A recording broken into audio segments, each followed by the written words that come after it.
নমস্কার বন্ধুরা, কেমন আছেন? আশা করি আপনারা ভালো আছেন। আমি ভালো আছি আপনাদের ভালোবাসায়। আজ হচ্ছে শুভ অক্ষয় তৃতীয়ার দিন, তাই সন্ধ্যার দিকে সাজুগুজু করে বেরিয়ে যাচ্ছি একটি কাকুর বাড়িতে ভগবানের নাম সংকীর্তন করার জন্য। আমি সাজুগুজু খুব একটা পছন্দ করি না। আমি মুখে মেকআপ কোনোদিনই লাগাই না।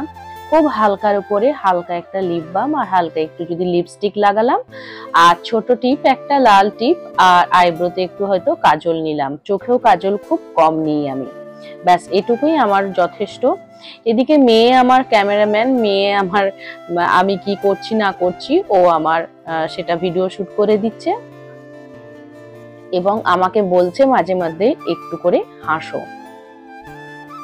কাকুর বাড়িতে আমি ভগবানের দুটি গান গেয়েছি, একটি হচ্ছে প্রণাম তোমায় ঘনশ্যাম, আর একটি হচ্ছে নাম জপ নাম ভজ। এই দুটি গান আমি করেছি। ভুল ত্রুটি অনেকেই আছে, আমি ছোট্ট করে একটু করে শোনানোর চেষ্টা করেছি, বাকিটা আমি মিউট করে ভয়েস ওভার দিয়েছি। আর বাকি কাকু যেনারা ছিলেন ওনারাও একটা দুটো করে গান শুনিয়েছেন। তো ওখানকার পরিবেশটা ঠিক কেমন ছিল সেটাও আমি শেয়ার করেছি, আপনারা একটু দেখে নিন। কাকু খুব সুন্দরভাবে আয়োজন করেছেন। কাকু বলতে দিলীপ কাকুর বাড়িতে আজকের অনুষ্ঠানটি ছিল।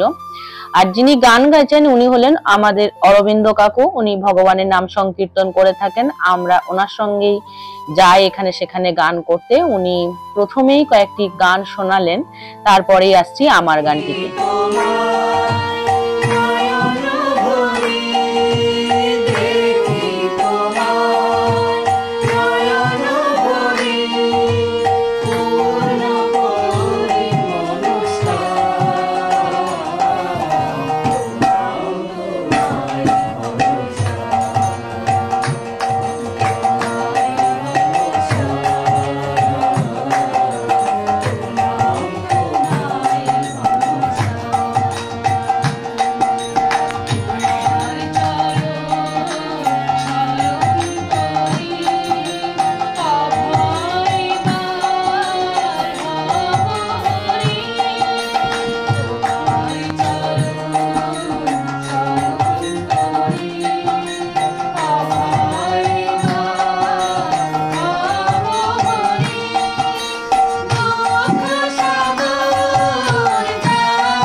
বন্ধুরা কেমন হচ্ছে গান একটু কমেন্ট করে জানিও।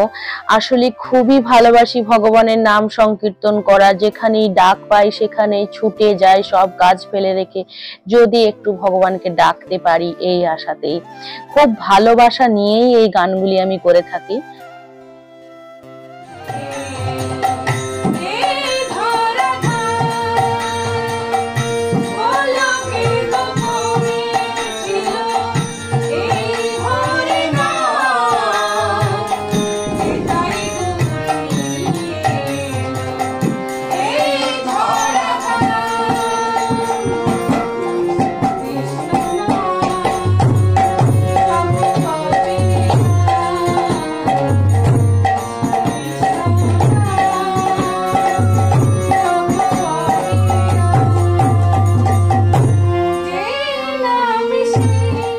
হ্যাঁ বন্ধুরা, হঠাৎ করে পরদিন সকালে আবার বেরিয়ে পড়েছি বোনের বাড়ি।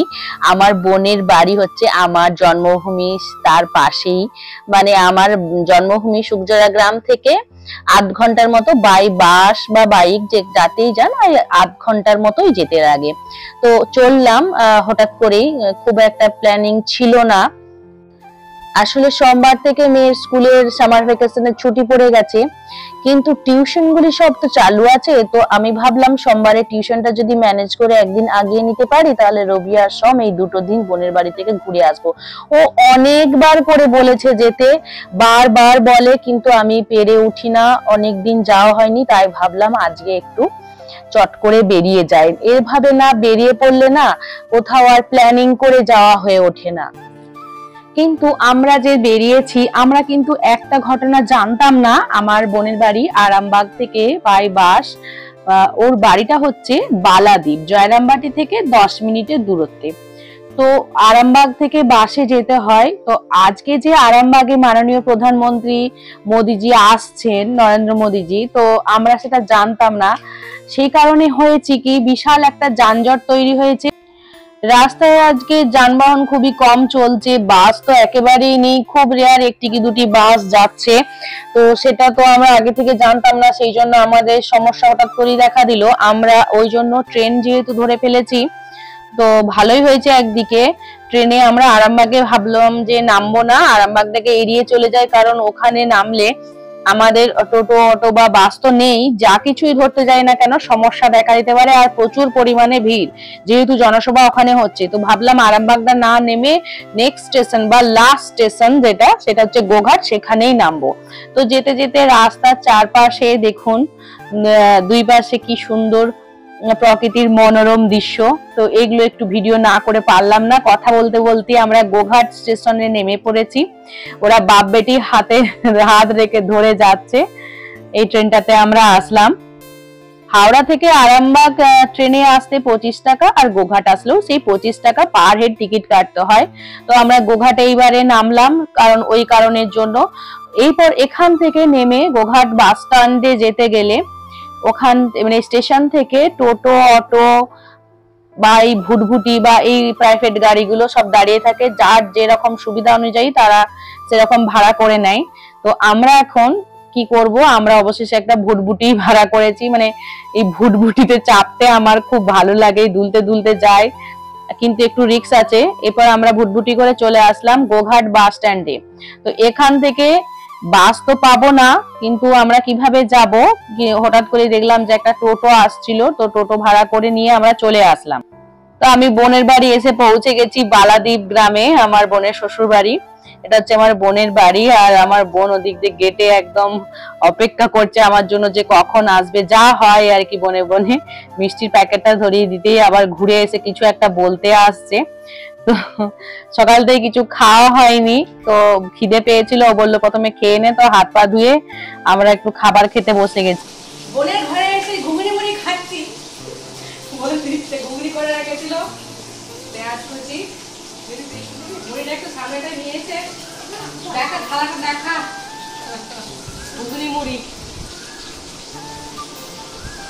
অনেকদিন পর দিদি এলো বোনের বাড়ি।